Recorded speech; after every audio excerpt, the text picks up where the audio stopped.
मैंने भूख से बिलबिलाते हुए जैसे ही छुपकर एक निवाला मुंह में डाला, तभी ना जाने कहां से चाची आ गई और उन्होंने बड़ी ही बेदर्दी से मेरे सर के बाल पकड़े और मेरे मुंह के अंदर अपनी उंगली डालकर वो निवाला निकाल लिया और मेरी पीठ पर इतनी जोर जोर से हाथ मारा कि मैं दर्द से चिल्लाने लगा। वो कहने लगी, कमीने, तेरी इतनी हिम्मत कि मेरी किचन से चोरी करके खाना खाता है। मैंने लगभग उनके पैरों में पड़कर कहा, चाची मुझे बहुत भूख लगी है, मुझे खा लेने दीजिए। कि तभी वो कहने लगी, अब देख, मैं तुझे ऐसा सबक सिखाऊंगी कि तू पूरी जिंदगी याद रखेगा। तभी उन्होंने चूल्हे पर चिमटा गरम किया और अचानक वो मेरे पैर पर छुआ दिया। मेरी चीख इतनी बुलंद थी कि पूरे घर की दीवारें गूंज उठीं। पापा के गुजर जाने के बाद मेरी पूरी दुनिया उजड़ गई थी। ऐसा लगा जैसे हमारे घर की सारी रोशनी कोई छीन ले गया हो और हर तरफ अंधेरा फैल गया हो। पापा जब तक जिंदा थे, घर का माहौल सुकून भरा था। वो हमेशा हमें हिम्मत देते, मम्मी को ढांढस बंधाते और चाचा चाची की बातों को नजरअंदाज कर देते। लेकिन उनके जाने के बाद सब कुछ बदल गया। चाचा चाची ने मौका देखा और तुरंत हमारे हिस्से की जमीन और घर पर कब्जा कर लिया। वो कहते थे कि ये घर हमारा है, ये जमीन हमारी है, अब तुम लोगों का इस पर कोई हक नहीं। मम्मी बेबस हो गई थी। वो दिन रात आंखों में आंसू लेकर ये जुल्म सहती रही। वो बस यही कहती, बेटा सब्र करो, भगवान देर से ही सही लेकिन इंसाफ जरूर करता है। लेकिन उनका सब्र देखकर मेरा दिल खून के आंसू रोता था। चाचा अक्सर शाम को घर आते और ऊंची आवाज में कहते, ये घर अब हमारा है, अगर रहना है तो गुलाम बनकर रहो। मम्मी चुप हो जाती, सिर झुका लेती और सिर्फ इतना कहती, ये घर हमारा है, हम किसी का हक नहीं मार रहे। मगर उनकी बात सुनने वाला कोई नहीं था। चाची तो और भी जहर घोल देती, कहती, कितने दिन तक हम तुम्हें पालेंगे? ये लड़का दिन ब दिन बड़ा हो रहा है, कल को काम धंधा क्या करेगा? बोझ है हमारे ऊपर। मैं मम्मी के पीछे छुपकर ये सब सुनता और अंदर से कांप जाता। मम्मी रात को मेरे पास बैठकर मेरा सर सहलाती और कहती, बेटा ये वक्त गुजर जाएगा, तू हिम्मत मत हारना, भगवान इंसाफ जरूर करता है। मैं आंसू पोंछते हुए कहता, मम्मी पापा हमें छोड़कर क्यों चले गए? मम्मी मेरे माथे को चूम कर कहती, बेटा मौत किसी के बस में नहीं होती, लेकिन याद रखो पापा ने तुम्हें आशीर्वाद दिया था कि तुम बड़े होकर कुछ बनोगे। मैं उनकी बात सुनता मगर दिल का बोझ कम नहीं होता। वक्त गुजरता गया और मम्मी की तबीयत दिन ब दिन बिगड़ती गई। वो बार बार खांसती, खाने को कुछ न होता तो अपना हिस्सा मुझे दे देती, कहती, बेटा तू खा ले, मुझे भूख नहीं है। लेकिन उनकी आंखों से भूख साफ दिखाई देती थी। एक दिन वो बहुत देर तक बिस्तर से नहीं उठी। मैंने उनका हाथ पकड़कर कहा, मम्मी उठो ना, मुझे डर लग रहा है। वो हल्की सी मुस्कुराई और बोली, बेटा मेरा वक्त करीब आ गया है, हिम्मत रखना, भगवान तेरे साथ है। मेरी आंखों से आंसू बह निकले। मैंने कहा, मम्मी मुझे छोड़कर मत जाना। लेकिन किस्मत के सामने कोई कुछ नहीं कर सकता। कुछ ही दिन बाद वो सचमुच दुनिया से चली गईं। अंतिम संस्कार के दिन मेरा दिल फट रहा था। लोग आए, शोक जताया और फिर एक एक करके चले गए। मैं शमशान में उनकी चिता के पास बैठा रोता रहा। वो मेरी जिंदगी का सबसे अंधेरे पल था। पापा के बाद मम्मी भी चली गई और मैं अकेला रह गया। लेकिन ये अकेलापन भी पूरा नहीं हुआ। इस पर रिश्तेदारों के कड़वे शब्दों ने घाव पर नमक छिड़क दिया। अंतिम संस्कार से लौटते समय चाची मेरे पास आई और बोली, माँ बाप मर गए, अब ये लड़का हमारे लिए बोझ है। मैंने हैरानी से उनकी तरफ देखा। वो मेरा हाथ झकझोरते हुए बोली, यहाँ तेरे लिए कोई जगह नहीं है, निकल जा हमारे घर से। मैंने डरते हुए कहा, चाची मैं कहाँ जाऊंगा? उन्होंने सख्त लहजे में कहा, जहाँ मर्जी जा, हमें इस भिखारी से कोई मतलब नहीं। मैंने चाचा की तरफ देखा, लेकिन वो चुप रहे, जैसे मैं उनके लिए अजनबी हूँ। चाची ने मुझे धक्का देकर दरवाजे के बाहर फेंक दिया। दरवाजा जोर से बंद हुआ और मैं सड़क पर अकेला खड़ा रह गया। दिल में गम था, आंखों में आंसू थे और पेट भूख से मरोड़ खा रहा था। मैं जमीन पर बैठ गया और रोते रोते कहने लगा, भगवान अब मैं कहाँ जाऊं? उसी रात मैं ठंडी में सड़क के किनारे लेट गया। नींद कहाँ आने वाली थी। भूख और डर ने आंखों से नींद छीन ली थी। सुबह जब आंख खुली तो कुछ बच्चे मुझे देखकर हंस रहे थे। एक बोला, देखो नया भिखारी आ गया है। मैंने शर्म से नजरें झुका ली। दिल चाहा कि जमीन फट जाए और मैं उसमें समा जाऊं। जिंदगी का पहला दिन बिना छत और खाने के ऐसे ही बीता। अगले दिन भूख ने मुझे मजबूर कर दिया कि मैं लोगों के आगे हाथ फैलाऊं, लेकिन आत्मसम्मान ने रोका। मैंने देखा कुछ लड़के गाड़ियां साफ करके पैसे कमा रहे हैं। मैंने भी उनकी तरह शीशे पर पानी छिड़का और कपड़ा मारा। एक गाड़ी वाले ने मुझे 2 रुपए दिए। उस वक्त वो मेरे लिए किसी खजाने से कम नहीं थे। मैं 2 रुपए लेकर भागा और रोटी खरीदी। पहली बार समझ आया कि भूख इंसान से सब कुछ करवा सकती है। दिन महीनों में बदल गए। मैं दिन भर गाड़ियां साफ करता और रात को किसी पेड़ के नीचे या फुटपाथ पर सो जाता। सर्दी में कांपता, बारिश में भीगता और गर्मी में पसीने से तरबतर हो जाता। कभी कभी सोचता अगर पापा जिंदा होते तो क्या ऐसा होता। फिर दिल जवाब देता, नहीं, वो हमें कभी अकेला नहीं छोड़ते। एक दिन शाम को गाड़ी साफ करते हुए मेरी आंखों से आंसू बह निकले। पास खड़े एक आदमी ने पूछा, क्यों रो रहे हो बेटा? मैंने झूठ कहा, आंख में धूल चली गई है। लेकिन सच ये था कि भूख और अकेलेपन ने मेरी हिम्मत तोड़ दी थी। रात को जब सब लोग अपने अपने घर चले गए तो मैं सड़क किनारे बैठकर आसमान देखने लगा। तारे चमक रहे थे मगर मेरा दिल अंधेरे में डूबा था। मैंने आंखें बंद करके प्रार्थना की, हे भगवान, मुझे भी एक छत दे दे, एक कमरा दे दे जहां मैं सुकून से सो सकूं। फिर मैं जमीन पर लेट गया और आंसुओं के बीच नींद के इंतजार में रहा।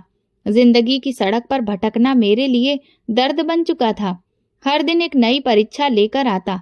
कभी पेट की आग बुझाने के लिए होटल के कचरे में झांकता, कभी किसी होटल के नौकर के पीछे जाकर बचा हुआ खाना तलाश करता। कई बार हाथ खाली रह जाते और मैं कचरे के ढेर के पास बैठकर सोचता, क्या मेरी जिंदगी भी एक दिन इसी ढेर की तरह खत्म हो जाएगी? कभी सर्द रातों में पत्थर पर सिर रखकर सोता। फुटपाथ पर लेटते वक्त कुत्ते पास आकर भौंकते और मैं डर कर कानों पर हाथ रख लेता।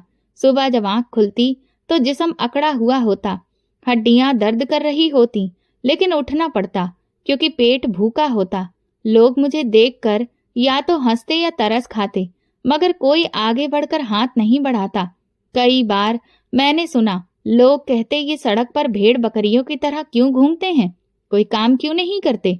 उनके ताने मुझे तीर की तरह लगते, जबकि मैं दिन रात गाड़ियां साफ करता था, लेकिन मेरी मेहनत उन्हें कभी दिखाई नहीं दी। चाची के शब्द बार बार याद आते, बोझ है ये लड़का। और मैं सचमुच खुद को बोझ समझने लगा।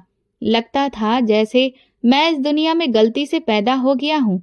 गाड़ियां साफ करते वक्त जब भी किसी बच्चे को अपने माता पिता के साथ देखता तो दिल चीरने लगता। एक बार मैंने देखा एक बच्चा अपने पापा के कंधे पर बैठा हंस रहा था। उसके पापा कभी उसे गोद में लेते, कभी गाल पर चूमते। मैं उन्हें देखता रह गया। दिल में टीस उठी और आंखों से आंसू बहने लगे। मैंने आसमान की तरफ देखा और धीरे से कहा, भगवान, मेरे पापा कहाँ हैं? मेरी मम्मी कहाँ हैं? लेकिन जवाब में बस खामोशी मिली। भूख की तकलीफ आंखों से बहते आंसुओं में बदल गई। पापा की मौत के बाद मेरी दुनिया एकदम उजड़ गई थी। यूं लगा जैसे किसी ने हमारे घर की रोशनी छीन ली हो और हर तरफ अंधेरा फैल गया हो। पापा जब तक जिंदा थे घर की हवा में सुकून था, लेकिन उनके जाते ही सब बदल गया। कई बार ऐसा हुआ कि मैंने किसी होटल के बाहर रोटी के टुकड़े पड़े देखे और दिल चाहा कि उठाकर खा लूं, लेकिन राहगीर मुझे देखते तो शर्म आती। मैं पेट पर हाथ रखकर वहां से हट जाता। एक दिन भूख इतनी तेज हुई कि मेरा जिस्म कांपने लगा। मैंने एक आदमी से कहा, साहब, गाड़ी का शीशा साफ कर दूं? उसने मुझे गुस्से से धकेल दिया और कहा, भिखारी कहीं के, दूर हट जा मेरी महंगी गाड़ी से, वरना पुलिस बुला लूंगा। मैं सहम गया और फुटपाथ पर जा बैठा। वो मुझे देखकर बड़बड़ाता रहा, साले नाली के कीड़े, जाने कहां कहां से आ जाते हैं। कुछ देर बाद एक और गाड़ी आई। इस बार गाड़ी वाले ने कहा, हाँ साफ कर दे। मैंने जल्दी जल्दी शीशा साफ किया तो उसने 5 रुपए दिए। वो रुपए मेरे लिए खजाने से कम न थे, मैं भागा और जाकर एक सादी रोटी खरीदी। वो रोटी खाते वक्त मुझे लगा जैसे मैंने कोई त्योहार का खाना खाया हो। एक रात मैं कमजोरी के साथ गाड़ियां साफ कर रहा था। बारिश हो रही थी और मेरा बदन कांप रहा था। पानी मेरे कपड़ों से गुजर रहा था। मैं भीगता जाता। सर्दी ने हड्डियों तक कपकपी भर दी। गाड़ियां तेजी से गुजर जाती और मैं उनके पीछे दौड़ने की हिम्मत नहीं कर पाता। एक गाड़ी वाले ने शीशा नीचे किया और तंज कसते हुए बोला, ओ छोटे, बारिश में भी पैसों के पीछे भाग रहा है। मैंने नजरें झुका ली। कुछ कहने की हिम्मत ही ना हुई। मैंने गाड़ी का शीशा साफ किया, लेकिन वो हंसते हुए गाड़ी आगे बढ़ा गया। मुझे कुछ न मिला। मैंने मन ही मन कहा, हे भगवान, अगर यही जिंदगी है तो तू मुझे अब मौत दे दे। मेरे होंठ कांप रहे थे। आंखों से आंसू बारिश की बूंदों के साथ मिलकर बह रहे थे। पेट भूखा था, हाथ खाली था, जिस्म थका हुआ था। मुझे लगा अब मैं और नहीं जी सकता। मैंने फुटपाथ पर बैठकर चेहरा दोनों हाथों में छुपा लिया। दिल चाह रहा था कि बस जमीन फट जाए और मैं उसमें समा जाऊं, लेकिन शायद जिंदगी यही है, किसी के लिए नरम बिस्तर तो किसी के लिए पत्थर जैसी कठोर। अगले दिन मैं एक बहुत ही प्रसिद्ध पिकनिक स्पॉट पर गया, जहां बहुत सारे अमीर लोग अपने बच्चों के साथ घूमने फिरने के लिए आते थे। मैं उन्हें देखकर मन ही मन अपने माँ बाप को याद कर रहा था। वो लोग अपने बच्चों को बहुत अच्छी अच्छी चीज खिलाने और बच्चे खुशी खुशी बेफिक्र होकर खूब खेल रहे थे। मैं बस ये सोच रहा था कि अगर इनमें से कोई कुछ खाने के लिए छोड़ दे तो आज मेरा उससे पेट भर जाएगा। धीरे धीरे शाम ढलने लगी। मैं वहां से उठकर जाने लगा कि तभी अचानक मुझे किसी की चीख सुनाई दी। पीछे पलटकर देखा तो एक औरत और आदमी जोर जोर से चिल्ला रहे थे। तभी मेरी नजर व्हील चेयर पर बैठे एक लड़के पर पड़ी, जिसकी व्हील चेयर बेकाबू हो चुकी थी और पहाड़ी की ढलान वाले रास्ते से लुढ़ककर खाई की तरफ बढ़ती जा रही थी। वो दोनों आदमी औरत लगातार उसके पीछे भाग रहे थे, लेकिन रोक नहीं पा रहे थे। वो बच्चा बेचारा जो उसे व्हील चेयर पर बैठा था, अपने मम्मी पापा को पुकार कर रो रहा था। हर कोई वहां पर खड़ा होकर ये तमाशा देख रहा था। तभी न जाने मुझे क्या हुआ, मैं फुर्ती से उस व्हील चेयर की तरफ लपका और अचानक कूदकर उसका पिछला पहिया पकड़ लिया। लेकिन जब तक वो व्हील चेयर रुकी तब तक मैं कुछ दूर तक घसीट चुका था। पर राहत की बात ये थी कि कुछ दूर जाकर वो गाड़ी रुक गई। तभी वो दोनों औरत आदमी वहां आए और अपने बच्चे को सही सलामत देखकर सुकून की सांस ली। उन अंकल ने मुझे तुरंत उठाकर खड़ा किया तो देखा कि मेरे घुटने बहुत छिल गए थे और हाथ में भी कई जगह खरोंचें आ गई थीं। उन्होंने अचानक मुझे अपने गले से लगा लिया और मेरे सर पर हाथ फेरते हुए कहने लगे, बेटा, तुम्हें तो बहुत चोट आ गई है, लेकिन तुमने इस सब की परवाह नहीं की और मेरे बेटे की जान बचा ली। मैं तुम्हारा जितना भी शुक्रिया अदा करूं वो कम है। चलो, तुम मेरे साथ चलो। उन्होंने तुरंत ही अपनी गाड़ी से मेडिकल किट निकाली और मेरे हाथ पैरों पर कुछ ट्यूब सा लगाकर पट्टियां बांध दी। फिर वो मेरे बारे में पूछने लगे कि मैं कौन हूँ। मैंने उन्हें बताया कि मैं एक अनाथ हूँ और यूं ही सड़क पर दर बदर भटकता रहता हूँ।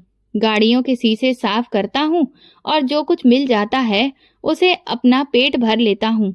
अचानक वो अंकल कहने लगे कि तुम हमारे साथ चलोगे। मैं उनकी तरफ हैरत से देखने लगा। वो मुस्कुराकर बोले, बताओ बेटा। मैंने डरते हुए पूछा, क्या मुझे खाने को भी मिलेगा? उन्होंने कहा, हाँ, 3 वक्त का खाना और रहने की जगह। ये सुनकर मेरा दिल जोर से धड़का। भूख ने मेरी सोचने की ताकत छीन ली थी। मैंने एक पल के लिए उनकी तरफ नजर डाली। दिल कह रहा था कि ये मौका हाथ से ना जाने दूं, लेकिन दिमाग ने कहा, कहीं ये कोई जाल तो नहीं। लेकिन फिर मैंने धीरे से कहा, जी साहब, मैं चलूंगा। वो बोले, फिर आओ, चलो हमारे साथ। मैंने गाड़ी का दरवाजा खोला तो अंदर की खुशबू और गर्माहट ने मुझे हैरान कर दिया। गाड़ी के नरम कुशन पर बैठते ही ऐसा लगा जैसे बरसों से थका हुआ जिस्म पहली बार आराम में आया हो। अंदर खुशबू फैली हुई थी जो मेरे जैसे बच्चे के लिए किसी अजनबी दुनिया की निशानी थी। उन्होंने अगले ही पल मुझे पानी की बोतल दी। मैंने कांपते हाथों से उसे पकड़ा और एक ही सांस में आधी बोतल खत्म कर दी। फिर उन्होंने एक डब्बा आगे बढ़ाया जिसमें खाना था। उस वक्त मेरी आंखों में खुशी और हैरत दोनों भरी हुई थी। मैंने हिचकिचाते हुए कहा, ये सब मेरे लिए है। वो मुस्कुराकर बोले, हाँ बेटा, ये सब तुम्हारे लिए है, खाओ और जितना चाहो खाओ। मैंने डब्बा खोला, उसमें गरम रोटी, सब्जी और मीठा भी था। वो खुशबू मेरे होश पर छा गई। मैंने जल्दी जल्दी निवाले मुंह में डाले। हर निवाला मेरे अंदर की जान वापस ला रहा था। वो मुझे गौर से देखते रहे। खाना खत्म करने के बाद मैंने शर्मिंदा होकर कहा, साहब मैं बहुत भूखा था। वो हंस पड़े और बोले, बेटा भूख लगना शर्म की बात नहीं, अब तुम्हारे दिन बदलने वाले हैं। उनकी मुस्कान मेरे दिल को और मजबूत कर रही थी। गाड़ी आगे बढ़ती गई। बाहर अंधेरी सड़कों पर पानी बह रहा था और दुकानों की रोशनियां धीमी थीं। मैंने पहली बार सोचा कि शायद किस्मत वाकई बदल सकती है। वो साहब खामोश थे, कभी कभी फोन पर बात कर लेते और वो आंटी और उनका बेटा मेरे बगल में बैठे थे। बार बार मुझे मुस्कुराकर देख लेते। मैं दुबका बैठा रहा। थोड़ी देर बाद उन्होंने मेरी तरफ देखते हुए कहा, अब तुम हमारे साथ रहोगे। उनके शब्द मेरे लिए बिजली की तरह थे। मेरा दिल डर और खुशी के बीच डोल रहा था। मैंने झिझकते हुए कहा, साहब क्या सच में मैं आपके साथ रह सकता हूँ? वो बोले, हाँ बिल्कुल, अब तुम्हें भटकने की जरूरत नहीं। मेरी आंखों में नमी भर आई। दिल में कई सवाल थे मगर जुबान पर नहीं लाए। सोच रहा था कि कहीं ये सपना ना हो, कहीं ऐसा ना हो कि मैं जागूं और फिर वही फुटपाथ, वही भूख मेरा नसीब हो। गाड़ी अंधेरी सड़कों से गुजरती हुई एक बड़े दरवाजे पर रुकी। दरवाजा खुलते ही अंदर रोशनियों से जगमगाता एक बड़ा घर सामने आया। मेरा दिल जोर से धड़कने लगा। वो जगह मेरे जैसे गरीब लड़के के लिए किसी स्वर्ग से कम न थी। इमारत की खिड़कियां शीशे की तरह चमक रही थी। बगीचे में रोशनियों के झूमर लगे हुए थे।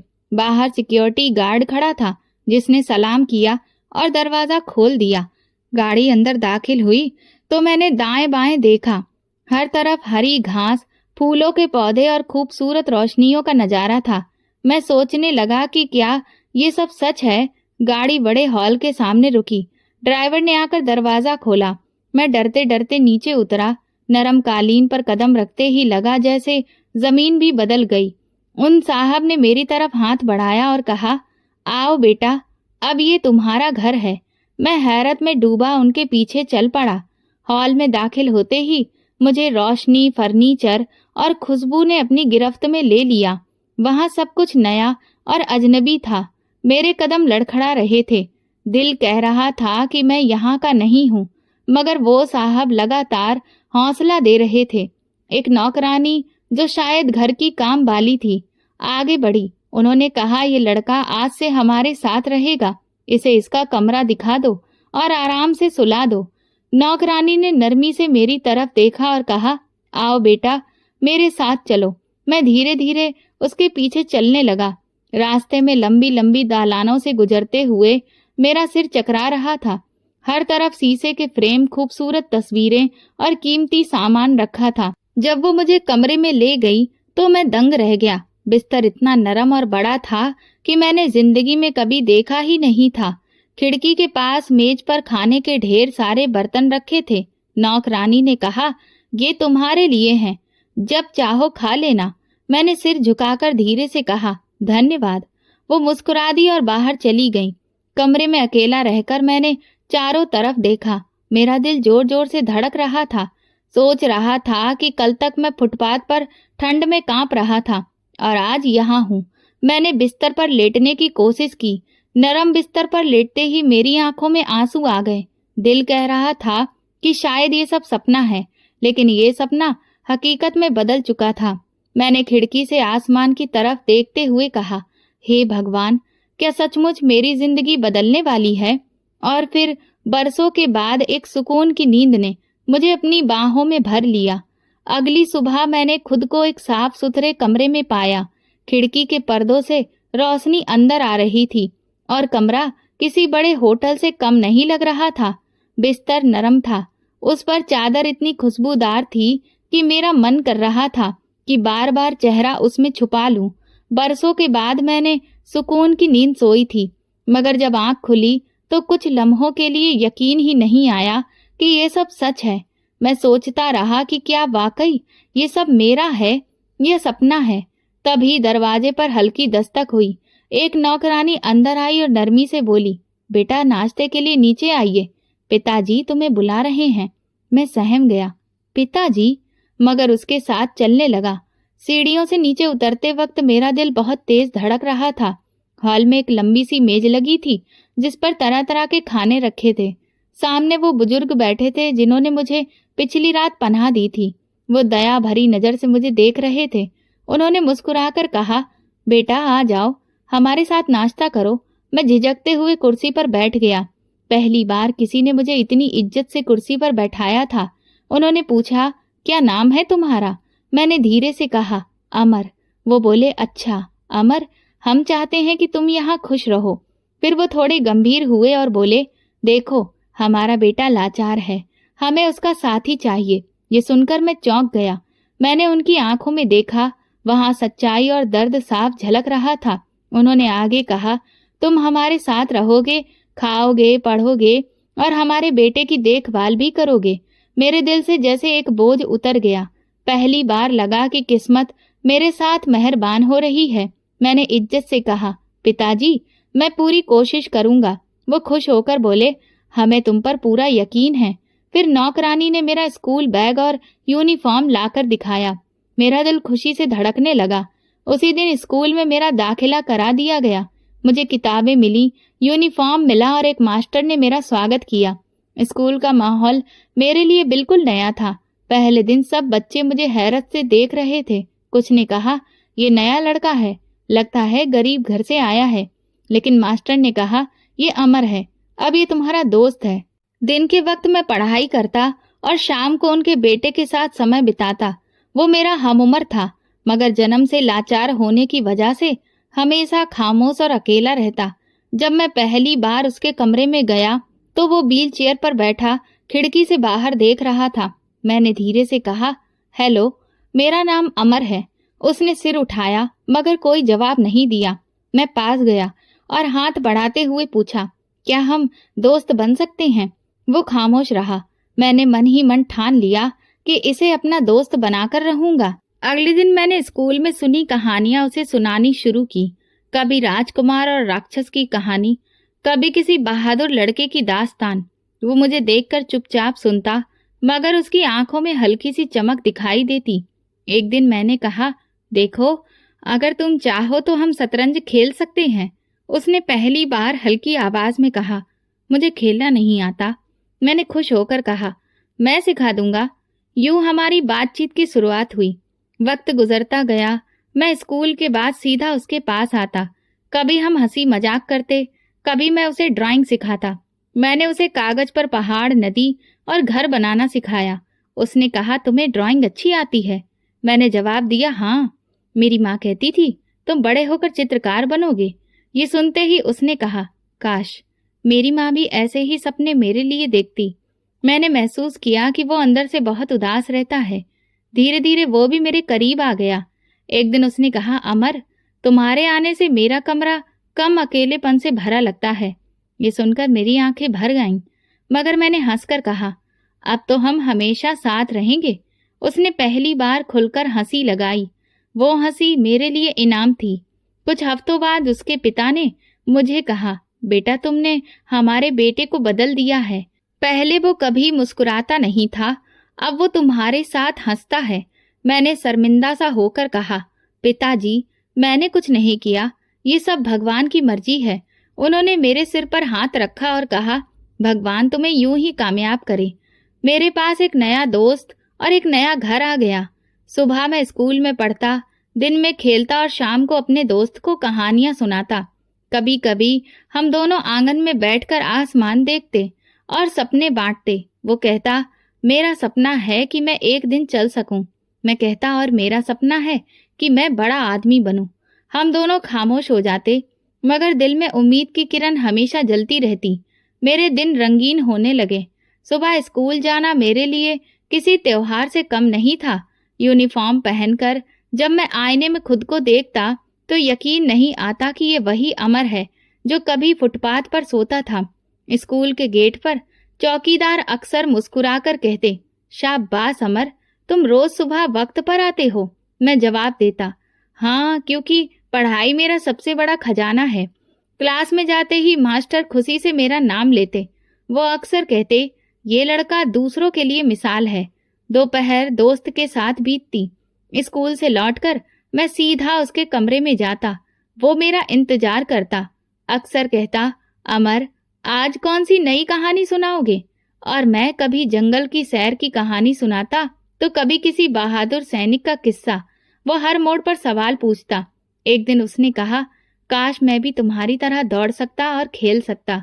मैंने नरमी से जवाब दिया, तुम दिल के मजबूत हो, ये सबसे बड़ी ताकत है। वो मुस्कुरा दिया। उसकी मुस्कुराहट मेरे दिल को सुकून देती। उसके माँ बाप मेरी मेहनत और सच्चाई देखकर खुश होते। एक दिन उसकी माँ ने मुझे रोक कर कहा, अमर, तुम हमारे लिए बेटे जैसे हो। तुम्हारे बिना हमारा घर अधूरा लगता है। मैंने नजरें झुकाकर कहा, माँ जी, ये सब आपकी दुआओं का असर है। वो मेरे माथे पर हाथ फेरकर आशीर्वाद देती। उनका ये प्यार मेरे अंदर भरोसा भरता। मुझे पहली बार एहसास हुआ कि मैं भी किसी के लिए कीमती हूँ।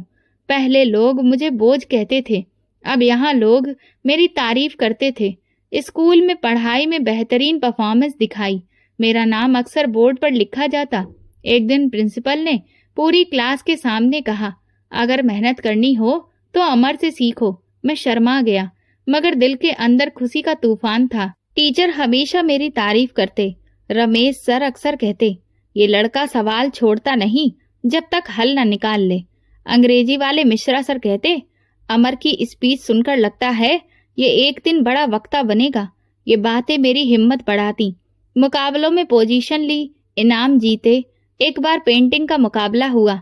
मैंने पहाड़, नदी और सूरज की रोशनी का सीन बनाया। जजों ने कहा, ये कमाल की सोच है।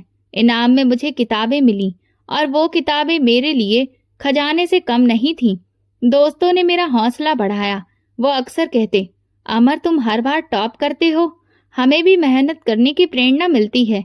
मैं हंसकर कहता, अगर तुम भी दिल लगाकर पढ़ो तो सब मुमकिन है। यूं मैं दूसरों के लिए भी उम्मीद का जरिया बन गया। मैंने सोचा, जिंदगी अगर दूसरा मौका देती है तो इसे जाया नहीं करना चाहिए। मैंने दिल में कसम खाई कि अब कभी पीछे नहीं हटूंगा। एक दिन स्कूल से लौटते वक्त मैं अपने दोस्त के साथ बैठा था। मैंने कहा, देखो, हमें जिंदगी ने दूसरा मौका दिया है, अब हमें इसे गंवाना नहीं चाहिए। वो बोला, तुम सही कहते हो अमर, लेकिन मेरा दूसरा मौका तुम ही हो। अगर तुम न होते तो मेरा दिल कभी हंसता ही नहीं। ये सुनकर मैं खामोश हो गया, मगर अंदर अजीब सा सुकून फैल गया। मेरा दिल हर वक्त माँ को याद करता। अक्सर रात को छत पर जाकर आसमान देखता और कहता, मम्मी, आप मुझे देख रही हो ना? आपका अमर अब बदल गया है। काश आप जिंदा होती और मुझे इस हाल में देखती। कभी सोचता, अगर आप मेरे साथ होती तो मुझे अपने बाजू में भरकर फक्र करती। 4 साल पलक झपकते गुजर गए। मैं जवान होने लगा और ख्वाब बड़े होने लगे। स्कूल की पढ़ाई खत्म होने के करीब थी। टीचर कहते, अमर, तुम्हारे लिए कॉलेज के दरवाजे खुले हैं। मेरे दिल में बड़े सपने जन्म ले रहे थे। मैं चाहता था एक दिन अपने लिए और दूसरों के लिए कुछ करूं, लेकिन दिल के किसी कोने में पुराना दुख अभी भी जिंदा था। कभी कभी रात को सपने में पापा और मम्मी आते। मैं उनके पैरों में बैठता और कहता, देखो, अब मैं बदल गया हूँ। लेकिन फिर ख्वाब टूट जाता और मैं आंखों में आंसू लिए जाग जाता। एक दिन मैंने ठान लिया कि अपना हक वापस लूंगा, वही हक जो चाचा चाची ने मुझसे छीना था। मैंने अपने दोस्त के पिताजी से कहा, अंकल, मुझे एक दिन अपने घर वापस जाना है, मेरा हक लेना है जो मुझसे छीना गया था। उन्होंने मेरी आंखों में देखा और कहा, बेटा, वक्त आ गया है कि तुम अपनी जड़ों की तरफ लौटो, लेकिन याद रखना, बदला लेने वाले कभी सफल नहीं होते। हक के लिए लड़ने वाले हमेशा जीतते हैं। मैंने उनकी बात पर सिर हिलाया। दिल में एक आग जल रही थी।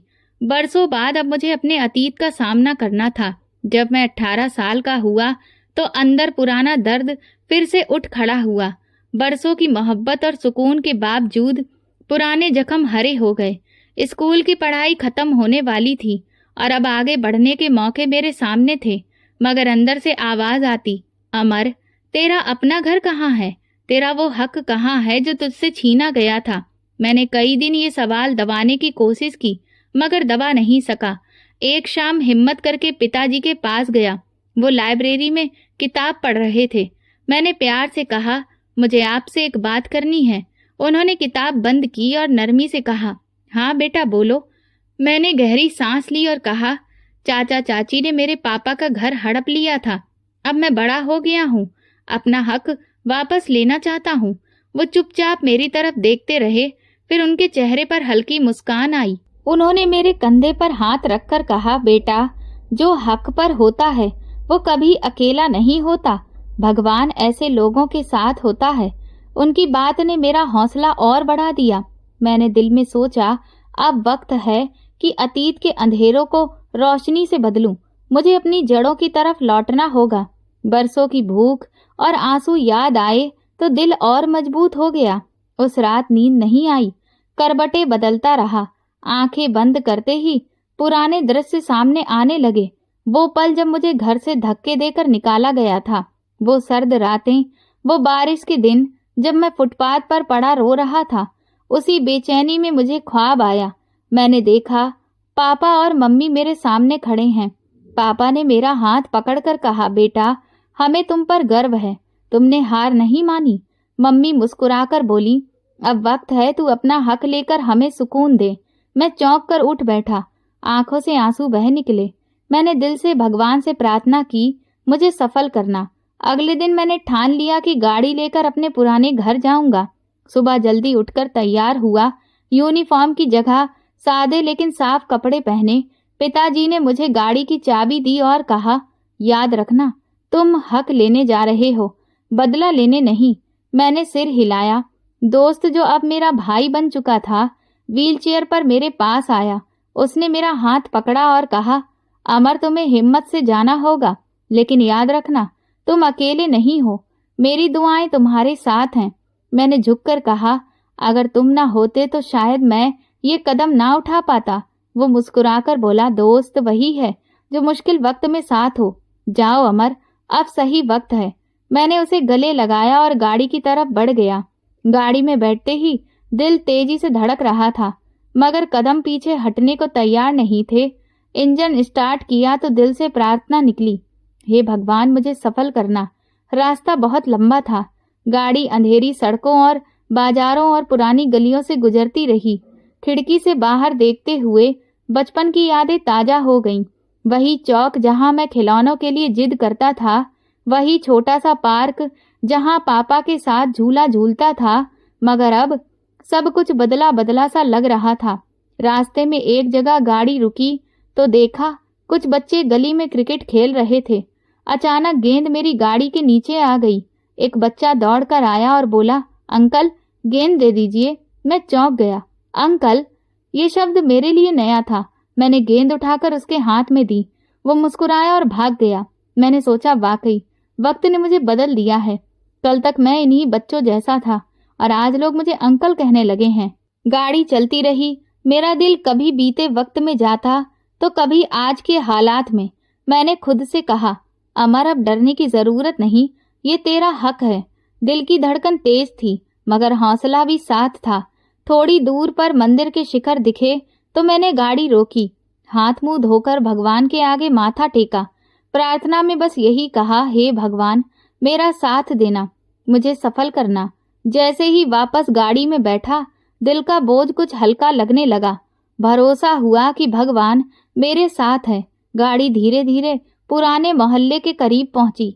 वही गलियां थीं, लेकिन रौनक गायब थी। मकानों की दीवारें पुरानी पड़ चुकी थीं, कुछ खिड़कियां टूटी हुई थीं। बच्चे खेल तो रहे थे, मगर उनके चेहरे मेरे लिए अनजान थे। मैं उस घर के सामने रुका जो कभी मेरा आशियाना था। गाड़ी से उतरते वक्त दिल की धड़कन और तेज हो गई। कदम भारी लग रहे थे, जैसे जमीन रोक रही हो, लेकिन मैंने हिम्मत करके आगे बढ़ा। सामने वही मकान था जिसकी दहलीज पर कभी मम्मी बैठकर ठंडी हवा खाया करती थी, जिसके आंगन में मैं खेला करता था। लेकिन मेरी आंखों के सामने ऐसा मंजर आया जिसने मुझे पत्थर बना दिया। घर अब खंडर बन चुका था। दीवारें टूटी पड़ी थीं, ईंटें बिखरी थीं, छत जलकर गिर चुकी थी। दरवाजा आधा टूटा लटका हुआ था। आंगन में घास और कांटे उग आए थे। एक तरफ पुरानी चारपाई का जला हुआ ढांचा पड़ा था। खिड़कियों के शीशे टूटे हुए थे। दीवारों पर कालिख जमी थी। मैंने आंखें बंद कर ली, लेकिन यादें पीछा नहीं छोड़ रही थी। मैं कुछ देर दरवाजे के सामने खड़ा रहा। कदम जैसे जमीन में धंस गए थे। आंखों से आंसू निकल पड़े, वही आंसू जिन्हें बरसों से रोक रखा था। हवा तेज चल रही थी और खंडहर और भी डरावना लग रहा था। मैंने दरवाजे को छुआ तो लकड़ी टूटकर हाथ में आ गई। दिल को ऐसा झटका लगा जैसे मेरा बीता वक्त टूटकर बिखर गया हो। तभी मोहल्ले के एक बुजुर्ग आहिस्ता आहिस्ता पास आए। लाठी के सहारे चल रहे थे। मैंने उन्हें पहचान लिया। ये वही चाचा किशन थे जो बचपन में हमें किस्से कहानियां सुनाया करते थे। उन्होंने मुझे गौर से देखा और बोले, बेटा, तुम्हें नहीं पता यहाँ क्या हुआ? मेरा दिल जोर से धड़कने लगा। मैंने कांपते हुए कहा, चाचा, मुझे बस इतना याद है कि ये मेरा घर था, यहाँ सब कुछ था। अचानक सब खत्म कैसे हो गया? बताइए ना चाचा। चाचा किशन ने लाठी जमीन पर टिकाई, गहरी सांस ली और बोले, बेटा, तुम्हारे जाने के कुछ दिन बाद यहाँ आग लगी थी। मेरा दिल बैठने लगा, जैसे पैरों तले जमीन खिसक रही हो। मैंने जल्दी से पूछा, कैसी आग चाचा? उन्होंने भारी आवाज में कहा, वो रात बहुत खौफनाक थी।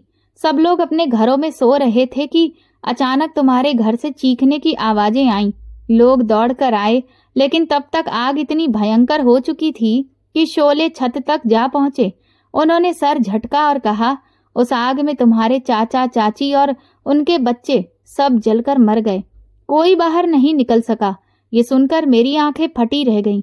कानों में शोर गूंजने लगा। मैंने टूटती आवाज में पूछा, क्या किसी ने बचाने की कोशिश नहीं की? तभी एक मोहल्ले वाले बोले, बेटा, सबने कोशिश की। हम लोग बाल्टियों से पानी फेंकते रहे, लेकिन आग बहुत तेज थी। दरवाजे और खिड़कियां जलकर बंद हो गए थे। कोई करीब जाने की हिम्मत नहीं कर सका। बस अंदर से चीखें आती रहीं और फिर धीरे धीरे सब खामोश हो गया। मेरे कदम लड़खड़ा गए। मैं एक दीवार का सहारा लेकर खुद को संभालने की कोशिश करने लगा। दिल को एक पल के लिए सुकून मिला कि जुल्म करने वाले बचे नहीं, लेकिन साथ ही गहरा दुख भी हुआ कि वो भी इंसान थे और मेरे अपने रिश्तेदार थे। मेरा दिल कह रहा था कि मैं उनके साथ दुश्मनी रखता हूँ, लेकिन उनकी मौत ने मुझे हिलाकर रख दिया। मैंने खंडर की दीवारों को छुआ तो ईंटों पर जमी कालिख मेरे हाथ पर लग गई। आंखों से आंसू बह निकले। बचपन की यादें एक फिल्म की तरह आंखों के सामने घूमने लगी। वो खेल, वो हंसी, वो कमरे जहां मैं भागता दौड़ता था, अब सिर्फ खामोश खंडहर बन चुके थे। मैंने धीरे से कहा, मम्मी पापा, काश ये सब कभी न होता। मोहल्ले वाले सर झुकाए खड़े थे। किसी की जुबान पर कोई प्रार्थना नहीं थी, ना कोई अच्छा शब्द था। सब कहते थे उनके जुल्म ही उन्हें ले डूबे। एक औरत बोली, जो दूसरों का हक मारते हैं वो कभी सलामत नहीं रहते। दूसरा आदमी बोला, ये आग हादसा नहीं थी, ये ईश्वर का कोप था। मैं चुपचाप खड़ा रहा और अंदर ही अंदर भगवान के इंसाफ को स्वीकार किया, लेकिन दिल के अंदर एक जंग चल रही थी। एक तरफ सुकून था कि बेगुनाह की पुकार सुनी गई, दूसरी तरफ दर्द था कि रिश्ते राख बन गए। तभी एक छोटा बच्चा करीब आया और मासूमियत से बोला, ये घर आपका है ना? मैंने उसे गौर से देखा और धीरे से कहा, हाँ बेटा, ये मेरा ही घर था। बच्चा हैरान हुआ और बोला, तो आप यहाँ क्यों नहीं रहते? मैंने नजरें झुकाकर कहा, क्योंकि ये घर अब घर नहीं रहा, ये तो यादों का कब्रिस्तान बन चुका है। चारों तरफ मोहल्ले वाले खड़े थे, कुछ खामोश, कुछ हैरान। चाचा किशन ने मेरा हाथ पकड़कर कहा, बेटा, दुख है कि तुम्हारा घर इस हालत में पहुंच गया, लेकिन शुक्र करो कि भगवान ने तुम्हें बचा लिया। मैंने उनकी आंखों में देखा और कहा, चाचा, शायद भगवान ने मुझे जिंदा रखा ताकि मैं सच देख सकूं। ये मेरी जिंदगी का सबसे कड़वा लम्हा था। मैंने गाड़ी की तरफ कदम बढ़ाए, मगर पैर भारी हो गए। दिल चाहता था भाग जाऊं, लेकिन जमीन ने रोक लिया। एक ख्याल आया कि ये सब मेरे लिए सबक है कि दुनिया में जुल्म ज्यादा दिन टिकता नहीं।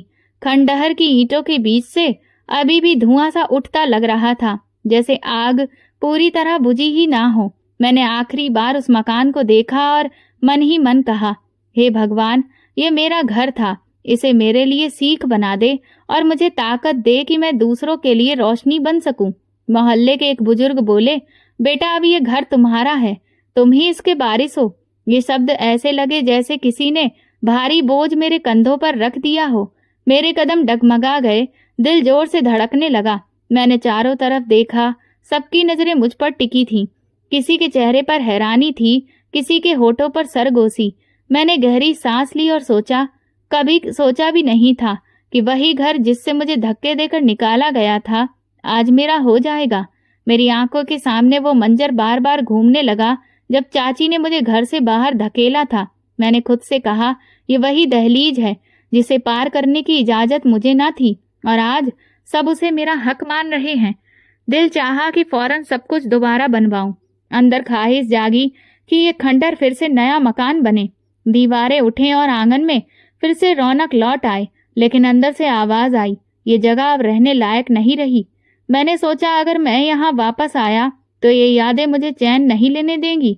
चाचा चाची के जुल्म और मम्मी के आंसू हमेशा मुझे तड़पाते रहेंगे। ये मकान मेरे लिए पनाह गाह नहीं बल्कि कैद खाना बन जाएगा। मैंने चाचा किशन की तरफ देखा और कहा, चाचा, मुझे लगता है ये घर अब मेरे रहने के लायक नहीं रहा। वो चौंक गए। क्यों बेटा, अब तो ये सब तुम्हारा है। मैंने धीरे से कहा, ये ईंटें मुझे सुकून नहीं देंगी, ये तो मुझे पुराने जख्म याद दिलाएंगी। मोहल्ले वाले चुपचाप सुन रहे थे। कुछ ने हाँ में सर हिलाया। मैंने जेब से फिर मोबाइल निकाला और पिताजी को फोन लगाया। उनकी जानी पहचानी आवाज आई, हाँ बेटा, सब ठीक तो है।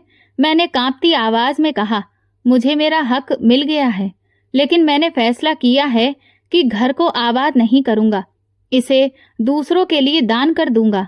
कुछ पल चुप रहने के बाद वो बोले, यही बड़े दिल वालों का काम है।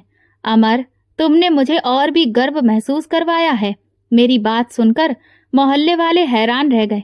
एक नौजवान आगे बढ़ा और बोला, तुम सच में बड़ी सोच रखते हो। एक औरत बोली, बेटा, तुमने साबित कर दिया कि तुम्हारा दिल दूसरों के लिए धड़कता है। मैंने फैसला किया कि इस जगह को इंसानियत के नाम कर दूंगा। मैंने ऊंची आवाज में कहा, ये घर अब मेरा है, लेकिन मैं इसे अनाथ बच्चों के लिए दान कर रहा हूँ, ताकि वो बच्चे जो मेरी तरह सड़कों पर धक्के खाते हैं, उन्हें पनाह मिल सके। मोहल्ले में पहले खामोशी छा गई, फिर तालियां बजने लगी। किसी ने कहा, यही है असली वारिस जो दूसरों को जिंदगी देता है। मेरे अंदर हौसला और भी ज्यादा मजबूत हो गया। मैंने सर उठाकर कहा, ये जमीन अब मेरे आराम के लिए नहीं, बल्कि बेसहारा लोगों के लिए होगी। एक बुजुर्ग ने दुआ दी, बेटा, भगवान तुम्हें सलामत रखे। तुमने दिखा दिया कि असली वारिस खून से नहीं बल्कि दिल से होते हैं। पहली बार मेरे दिल को सच्चा सुकून मिला, जैसे बरसों का बोझ उतर गया हो और मेरी आत्मा आजाद हो गई हो। मैंने खंडर को आखिरी बार देखा और सोचा, अब ये खंडर उम्मीद का घर बनेगा। पिताजी की मदद से मैंने खंडर गिरवा दिया। बड़े बड़े मजदूर आए, मशीनें लगी और ईंट पर ईंट तोड़ी गई। हर चोट के साथ मेरा दिल भी हिलता था, लेकिन मुझे पता था कि ये टूटना असल में नए सफर की शुरुआत है। बच्चे गलियों में खड़े तमाशा देख रहे थे। कोई कह रहा था, यहाँ नया मकान बनेगा। दूसरा बोला, नहीं, यहाँ तो बड़ा आश्रम बनेगा। उनकी बातें मुझे और हिम्मत देती थी। जगह साफ करवाई और वहाँ एक सुंदर आश्रम और अनाथ बच्चों का घर बनवाया। कई महीने तक काम चलता रहा। मैं रोज साइड पर जाता, मजदूरों के साथ खड़ा रहता। इंजीनियर नक्शा दिखाता और मैं पूछता, ये कमरा बड़ा होगा ना, ताकि ज्यादा बच्चे एक साथ पढ़ सकें। वो मुस्कुराकर कहता, जी अमर साहब, सब आपकी ख्वाहिश के मुताबिक होगा। मैंने कहा, यहाँ एक बाग भी होना चाहिए ताकि बच्चे खेल सकें। मजदूरों ने मेरी बात को गंभीरता से लिया और हर कदम पर मेरा साथ दिया। आखिर वो दिन आया जब एक शानदार इमारत खड़ी हो गई। सफेद दीवारें, रोशन कमरे, एक हॉल जहां पूजा पाठ और पढ़ाई होगी, और कमरे जहां बच्चे रहेंगे, वही अनाथ बच्चे जिन्हें कभी मेरी तरह सड़कों पर धक्के खाने पड़ते थे। अब वहां चैन से रहने लगे। जब पहले बच्चे वहां आए तो उनकी आंखों में हैरत और खुशी थी। एक ने कहा, ये सब हमारा है। मैंने उनके सर पर हाथ फेर कर कहा, हाँ बेटा, ये सब तुम्हारा है। अब तुम्हें किसी के रहमो करम पर नहीं रहना पड़ेगा। मैंने उनके लिए पढ़ाई, खाना और रहने की पूरी व्यवस्था कर दी। किताबें खरीदी, बस्ते और यूनिफॉर्म दिए। किचन में रोजाना 3 वक्त का खाना बनने लगा। हर शाम बच्चे लाइन लगाकर खाना लेते और फिर खेलने भाग जाते। एक बच्चा मेरे पास आया और बोला, अंकल मैं पहली बार अपनी अलग खाट पर सोया हूँ। ये सुनते ही मेरी आंखों से आंसू निकल आए। हर बच्चे की हंसी मुझे अपनी कमी का उजाला लगती। जब वो खिलखिलाते और खेलते तो ऐसा लगता जैसे मेरा खोया हुआ बचपन लौट आया हो। मैं रोज उनके साथ वक्त बिताता, उन्हें प्यार देता, कभी क्रिकेट खेलता, कभी कहानियां सुनाता। एक दिन एक बच्चा बोला, अंकल क्या आप हमारे पापा हो? मैं चौंक गया, फिर मुस्कुराकर कहा, नहीं बेटा, मैं तुम्हारा सबसे बड़ा दोस्त हूँ और हमेशा तुम्हारे साथ रहूंगा। दिल ही दिल में दुआ करता कि मेरी मम्मी और पापा जहाँ भी हों खुश रहें। हर मंगलवार बच्चों के साथ मिलकर रामायण की चौपाइयाँ और भजन गाते और आखिर में माता पिता के लिए प्रार्थना करते। मुझे लगता जैसे उनकी आत्मा वहाँ सुकून में है। एक दिन मैंने बच्चों से कहा, ये सब मेरी मम्मी और पापा की दुआओं का असर है। इसी वजह से हम सब मिलकर ये काम कर रहे हैं। सब बच्चों ने हाथ जोड़कर जय माता दी कहा तो मेरा दिल भर आया। मैंने अपने चाचा चाची को भी दिल से माफ कर दिया। अक्सर सोचता था कि उनके जुल्म ने ही मुझे ये राह दिखाई। अगर वो मुझे धक्के न देते तो शायद मैं कभी ये सब ना कर पाता। इस सोच ने मेरे दिल से नफरत का बोझ हटा दिया। जिंदगी ने मुझे सिखाया कि बदला नहीं, माफी और भलाई ही सबसे बड़ी ताकत है। एक दिन एक मास्टर ने मुझसे कहा, अमर, तुमने जो किया है वो बहुत कम लोग कर पाते हैं। लोग अमीर होकर भी दूसरों के लिए कुछ नहीं करते और तुमने तो अपना सब कुछ गरीबों के लिए न्यौछावर कर दिया। मैंने जवाब दिया, मास्टर जी, ये मेरा धन नहीं है, ये भगवान की अमानत है। यूं मेरा बीते दिनों का जख्म एक रोशन कल में बदल गया। जहां कभी मेरा घर जलकर राख हो गया था, वही अब भजन और रामायण की आवाजें गूंज रही थीं। बच्चे खेल रहे थे, उनकी हंसी गलियों तक फैल रही थी। एक दिन मैंने देखा कि मोहल्ले के लोग भी यहाँ आकर बैठते हैं, बच्चों की मदद करते हैं। मोहल्ला जो कभी सुनसान लगता था, अब एक मंदिर जैसा आंगन बन गया था। मैंने खुद से वादा किया कि अब कभी किसी अनाथ को अकेला नहीं छोड़ूंगा। जब भी कोई नया बच्चा आता, मैं उसे गले लगाकर कहता, अब तुम अकेले नहीं हो। बच्चे मुझे घेर लेते और कहते, अमर अंकल जिंदाबाद। वो शब्द मेरे लिए सबसे बड़ा इनाम थे। मेरी कहानी का अंत दरअसल एक नए शुरुआत का दरवाजा था। मैं जानता था ये रास्ता लंबा है, लेकिन अब मुझे कोई डर नहीं था। मैंने सोच लिया था कि ये जिंदगी सिर्फ मेरी नहीं, उन सबकी है जिन्हें सहारा चाहिए, और यही मेरा असली हक है।